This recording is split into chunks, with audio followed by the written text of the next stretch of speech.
La colère s'étend dans le monde agricole. C'est dans le contexte explosif de la mobilisation des agriculteurs face à l'épidémie de dermatose nodulaire qu'un autre sujet accentue la pression sur le gouvernement. Hier, devant les sénateurs, Sébastien Lecornu s'est voulu rassurant et a réaffirmé la position de la France concernant l'accord de libre-échange du Mercosur. Pour être très clair sur le Mercosur, vous connaissez les positions de fond, elles ont largement été expliquées ici. Le Sénat s'est largement mobilisé, à discuter, à voter. Et donc, si la Commission européenne souhaite passer en force en cette fin de semaine et aller au vote, la France votera contre le traité du Mercosur. Avec cet accord, l'Europe obtiendrait une exemption de droits de douane sur plus de 90% de ses exportations vers les pays de l'Amérique latine. En échange, l'Union européenne s'engage à importer davantage de produits agricoles. Pour le gouvernement, conscient de l'hostilité des agriculteurs français, le compte n'y est pas. Cela fait plusieurs semaines que le président affirme clairement que nous n'avons pas de visibilité suffisante sur les 3 conditions demandées, que vous connaissez, les mesures miroirs, la clause de sauvegarde et les contrôles. Cela reste vrai aujourd'hui.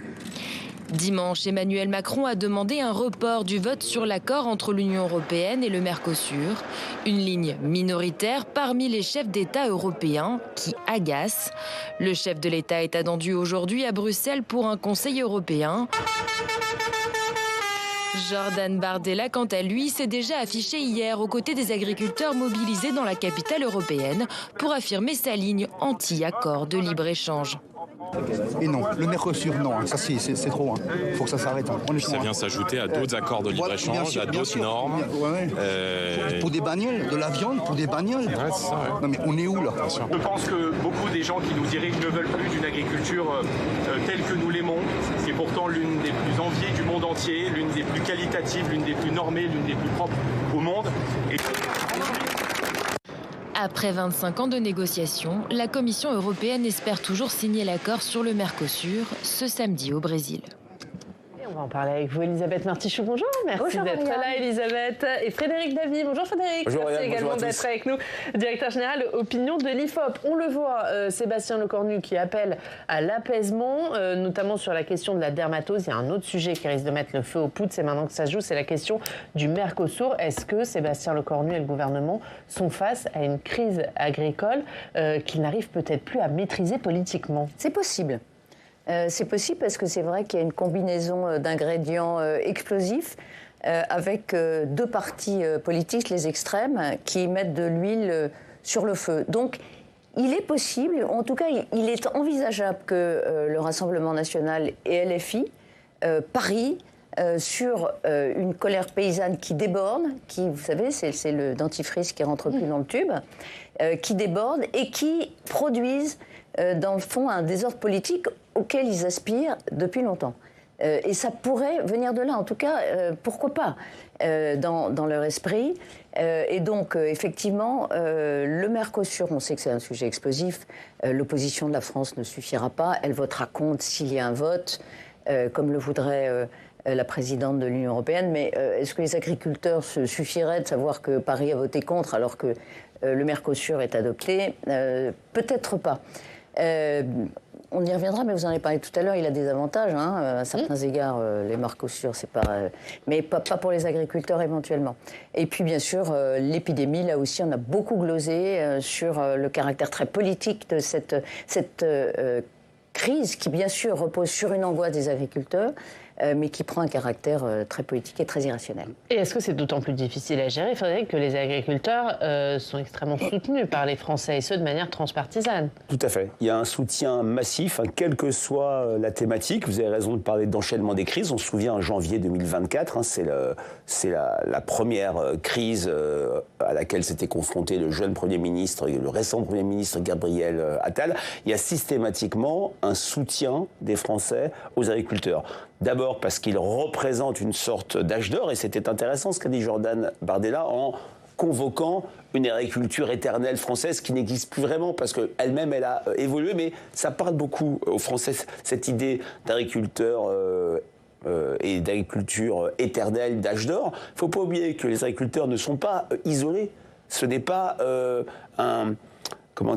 une catégorie autarcique. Ils vivent dans les communes rurales. Le plus souvent. Les communes rurales, c'est 25% de la population française. Donc il y a déjà un soutien a priori. Et puis les agriculteurs, c'est un peu le canari dans la mine. C'est-à-dire ceux qui, plus que les Français, sont confrontés aux normes, sont confrontés aux catastrophes, souffrent plus que jamais de cette terrible équation « je travaille mais je ne gagne rien ». N'oubliez pas que le chômage a disparu, s'est évaporé de la hiérarchie des préoccupations des Français par rapport au pouvoir d'achat, et l'injustice, c'est le travail qui paye mal. Et ça sera un sujet très fort à l'élection présidentielle, on peut en être sûr. Et les agriculteurs symbolisent ça. Donc il y a un soutien a priori extrêmement fort. Et puis cette affaire de dermatose est vue comme une sorte de plaie, comme une sorte de calamité ou de fléau supplémentaire. Les images de l'Ariège ont beaucoup frappé les Français. Donc le soutien est extrêmement fort. Et comme tout gouvernement, le gouvernement Le Cornu doit marcher sur des œufs. Et ce qui me frappe dans cette crise, c'est un peu, pas épiphénoménal, mais c'est une histoire dans l'histoire. Par exemple, le fait que les vétérinaires soient menacés de mort parce qu'ils vont faire le job, ils vont vacciner. Je veux dire, ça dit quelque chose quand même de cette société française qui se radicalise à tous les échelons. À l'occasion de toutes les crises, c'est scandaleux que les vétérinaires qui sont convoqués pour évidemment traiter cette épizootie, cette crise agricole qui frappe l'élevage, soient renvoyés comme d'autres à des victimes de cette colère totalement débordante et scandaleuse. Je suis très frappée par ça. Oui, je partage complètement ce que dit Elisabeth. Les agriculteurs, c'est les Français comme les autres. On vit dans une société de la défiance. Jamais il y a une défiance aussi forte à l'égard du haut. Le haut, ce sont les élites, c'est le gouvernement, ce sont les sachants, ce sont les scientifiques. Cette éclipse du politique dont je parle assez souvent, elle se retrouve dans une défiance a priori à l'égard de corps intermédiaires qui, par le passé, étaient infiniment respectés. On est au Sénat, le président du Sénat est un ancien vétérinaire, il le dit extrêmement souvent. C'est d'habitude un notable, c'est d'habitude les vétérinaires, il y a un crédit de confiance, même ça est. Ça nous rappelle, il y a maintenant presque 6 ans, même 7 ans, lorsque il y a eu le lancement de la campagne de vaccination au moment du Covid, la défiance, a priori, d'une partie, certes minoritaire de la population, mais extrêmement bruyante, brutale et même en colère. Et à l'égard de la science. Oui, et tout à fait. de ceux qui exercent dans ce domaine. Et ce qui va mettre de l'huile sur le feu, probablement un peu plus, c'est la question du Mercosur qui se joue ces prochaines heures au niveau européen. On a vu sur les images hier Jordan Bardella qui était à Strasbourg à la rencontre des agriculteurs. On va voir ce que dit sur ce sujet Jean-Philippe Tanguy qui était notre invité il y a quelques minutes. Donc est-ce que l'agriculture française va bien après 20 ans de libre-échange? Non. Est-ce que les filières exportatrices ont compensé les pertes sur les filières importatrices? Non. La filière des fruits et légumes, c'est la catastrophe. Et donc on doit tirer un trait sur tout le marché du Mercosur? Mais vous n'avez pas besoin une question, de libre-échange absolu pour faire du commerce. Nous ne sommes pas d'accord avec ce préalable. Et par ailleurs, la faiblesse du marché français et européen ne compensera jamais ces perspectives. Nous ne sommes pas d'accord avec ça, voilà. Et nous ne sommes pas capables de contrôler comment les pays du Mercosur fabriquent leurs produits. Est-ce qu'il y a une tentative de récupération politique de la part du RN? Qui politiquement profite de cette crise? Mais très très clairement, ça apporte de l'eau au moulin à la vision du monde du RN, une vision anti-mondialisation. Alors ils sont sortis du retour au franc, ils sont sortis du protectionnisme absolu.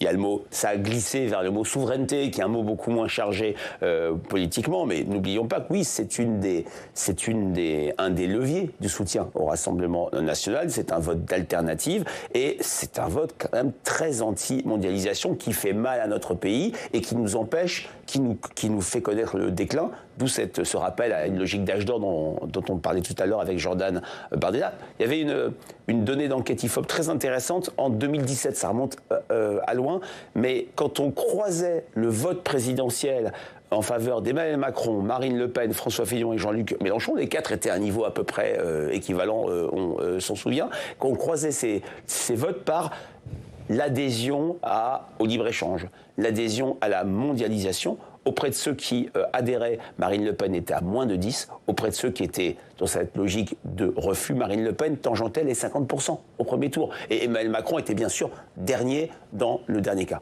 on est toujours dans cette logique de défiance à l'égard de la mondialisation. C'est passé de mode. Le libre-échange n'est plus à la mode. Et demain, effectivement, l'Union européenne a un rendez-vous. C'est d'ailleurs une semaine très importante à Bruxelles, hein, à divers titres. Mais donc, demain, signature ou pas de ce traité. On rappelle que la France est dans le camp des minoritaires. L'Italie lui apporte un renfort de dernière minute pour des raisons internes, peut-être décisif, qui pourrait reporter la signature en janvier. L'Allemagne sera absolument furieuse parce qu'avec son industrie, évidemment, elle a intérêt à cet accord avec les pays d'Amérique latine. Lula, au Brésil, commence à s'impatienter en disant, écoutez, maintenant, ça suffit. Parce que c'est vrai qu'un report rendra la signature après plus compliquée. Donc, on en est là, une Europe dont on voit des fractures. Ce ne sont pas toujours les mêmes. Ce n'est pas les mêmes que sur l'Ukraine. Ce n'est pas les mêmes que sur les droits de l'homme. Mais ce sont des fractures économiques importantes. L'Union européenne à 27, Dieu que c'est compliqué. Mais là, c'est l'Allemagne versus la France. C'est quand même un match très important politiquement aussi pour l'équilibre interne. Autre sujet politiquement compliqué, la question du budget. Commission mixte paritaire demain où les députés et les sénateurs vont tenter de trouver un accord. Et la France insoumise qui menace à nouveau d'une motion de censure. On écoute Manuel Bompard ce matin. C'est un budget qui se traduirait d'abord d'un point de vue économique, sera un désastre pour la France. Les prévisions budgétaires, c'est une division de la croissance du pays par 2 l'année prochaine. Pourquoi vous ne déposez pas une motion de censure si c'est un si mauvais budget, s'il y a une majorité alternative pour renverser le gouvernement? Ne vous inquiétez pas, monsieur Gindre. Moi, je dépose des motions de censure quand on arrive au bout de la discussion budgétaire. Donc ça va venir. Et là, il y a une commission mixte paritaire. Si cette commission mixte paritaire est conclusive, et si ensuite le gouvernement a l'intention de passer en force son budget, par exemple par 49.3, puisqu'il semble que ce serait quelque chose qui pourrait revenir, évidemment, il y aura une motion de censure. Et s'il faut la déposer le 23 décembre, on la déposera le 23 décembre. Nous n'avons pas de difficulté sur ce sujet. Nous faisons ce que nous pensons juste pour notre pays. Voilà, Manuel Bompard ce matin sur TF1. Elisabeth, alors, sur cette question du 49.3, Manuel Bompard il menace d'une motion de censure en cas de 49.3, mais il y a des voix au sein du camp présidentiel, au sein des LR, qui disent non mais il faut en passer par le 49.3. Oui, alors c'est pas parce qu'il y a un 49.3 qu'il y a une censure. Évidemment. Il n'est pas très à l'aise, finalement, le patron, le coordonnateur de LFI, parce qu'il sait que sa motion de censure, elle n'aura pas le même effet tétanisant que les précédentes, parce que, voilà, on arrive à la fin décembre, on va entrer dans la campagne des municipales, qui voudra faire renverser le gouvernement, avec un risque de dissolution ou pas. Le Parti socialiste, lui, devrait s'abstenir sur le budget de l'État. Les écologistes vont voter contre, mais... voter contre. On pense que ce sera le cas. Donc, on n'a pas, pour aujourd'hui, une majorité pour voter le budget. 2, est-ce que, effectivement, le Premier ministre en passera par le 49.3 ? Tout le monde en rêve. Tout le monde en rêve pour la même raison. Parce qu'ils s'en laveraient les mains dans ces cas-là, y compris ceux qui se sont battus pour supprimer le 49.3. Ils ne le demanderont pas publiquement, ils le demandent à bas bruit, en tout cas une partie du Parti socialiste. Donc on est toujours dans cette logique, Ariane, on s'en lave les mains. Nous, on est dans notre posture électorale, surtout avant les municipales. Si le Premier ministre veut faire un 49.3, mais qu'il le fasse pour qu'on ait un budget, qu'on passe à autre chose. Mais Sébastien Lecornu, lui, est-ce qu'il le sortira au dernier moment ? Au tout dernier moment. Ça n'est pas exclu. Mais pour l'instant, il dit non. Elisabeth a parfaitement résumé le sujet. Je vais être un peu direct. Qu'est-ce que les Français sont indifférents à ces combinaisons et ces tactiques? Alors, il faut un budget à la France, c'est un levier fort dans l'opinion publique. Ce qui est très intéressant, c'est la question de la... C'est-à-dire, ils veulent de la stabilité, ils veulent Français, un budget. Oui, quand même. On est à la fin de l'année, on va entrer dans les affaires des élections municipales. On a la stratégie de distinction plutôt bien jouée de la France insoumise, qui se part dans le manteau de la pureté, que le programme du NFP, refus du moindre compromis, refus du moindre vote, etc., à la différence des sociotraîtres ou des écologistes. Mais ce qui est intéressant, et Elisabeth l'a bien dit, c'est la question de la cohérence.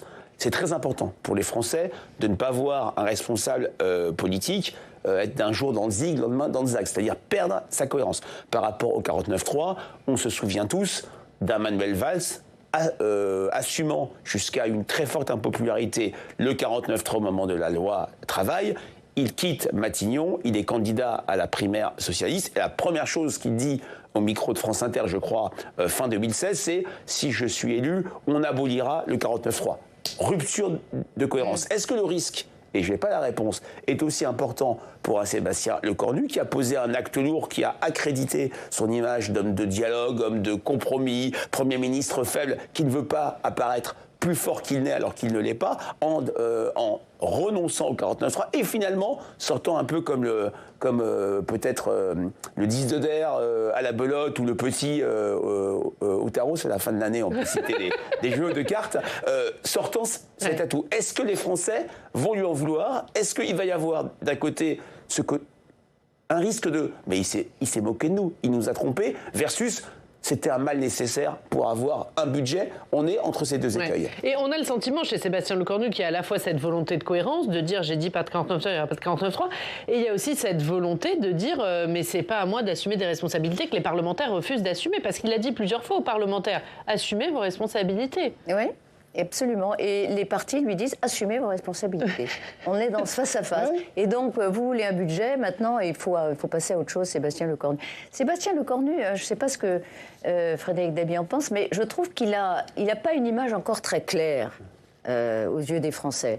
Et donc, est-ce que le fait de se renier au dernier moment, lui coûterait ou pas? Alors, personnellement, il préférerait avoir gagné son pari. Il est le seul, peut-être, en tout cas sur la place publique, à dire encore qu'il y a un chemin pour un compromis. On voit bien que, bon, la commission mixte paritaire, on verra si elle est conclusive ou pas. Et, bon, il y a un peu moins d'optimisme quand même ambiant qu'il y a encore une dizaine de jours. Si elle était conclusive, tout le monde pense que ce ne sera pas voté à l'Assemblée. Et donc lui dit, mais si, on va y arriver jusqu'au dernier moment. Quelle est son image, dans le fond? Moi, j'ai le sentiment qu'il n'a pas complètement percé et que s'il devait sortir la carte au dernier moment en disant, bon, écoutez, les Français, on va passer à autre chose, il y a quand même encore quelques mois pour gouverner et faire passer des textes, est-ce que ça lui coûterait vraiment? Là, je m'adresse, pardon, Yann.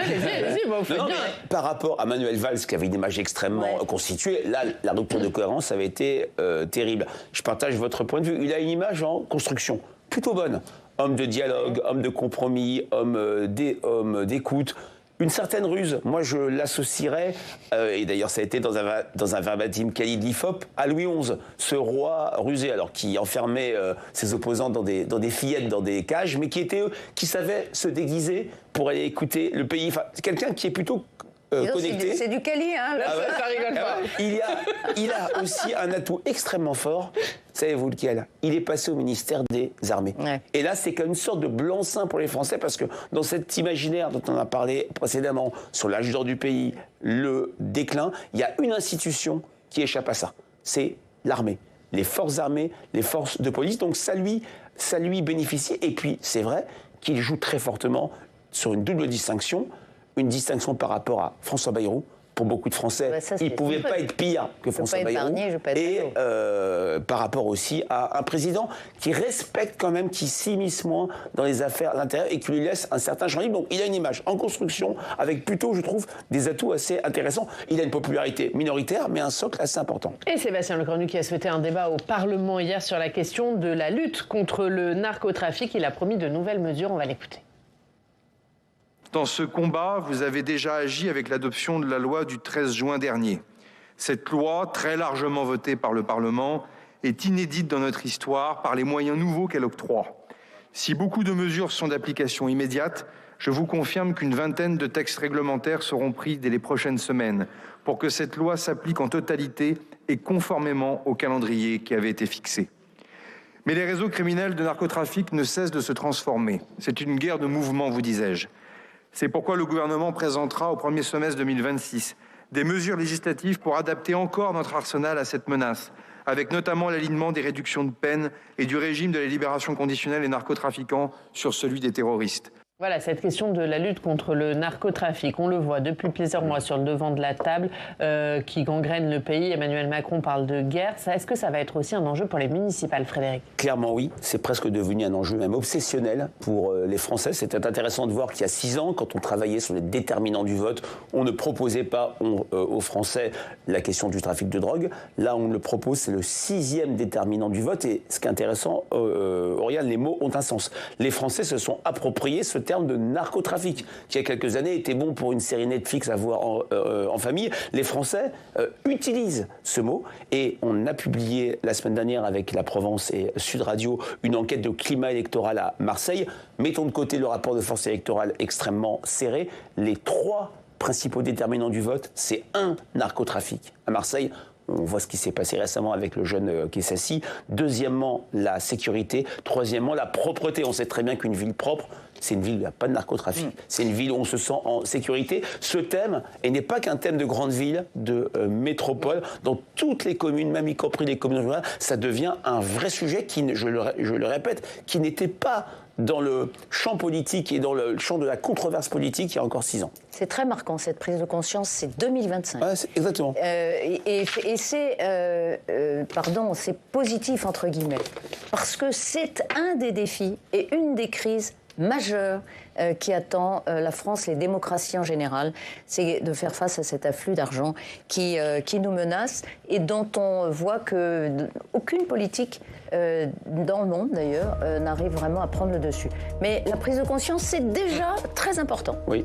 On va terminer par l'histoire du jour. Allez, c'est l'émotion hier de Lynn Renault qui a inauguré hier à Lille un jardin qui porte son nom. Martine Aubry, l'ancienne maire, était présente. C'est elle qu'on doit l'idée de rebaptiser cet espace vert de 6000 mètres carrés au nom de Lynn Renault. Elle raconte, Martine Aubry, quand j'ai appelé Lynn Renault pour lui demander si elle voulait venir assister à l'inauguration, elle m'a répondu: ce sera mon plus beau cadeau de Noël.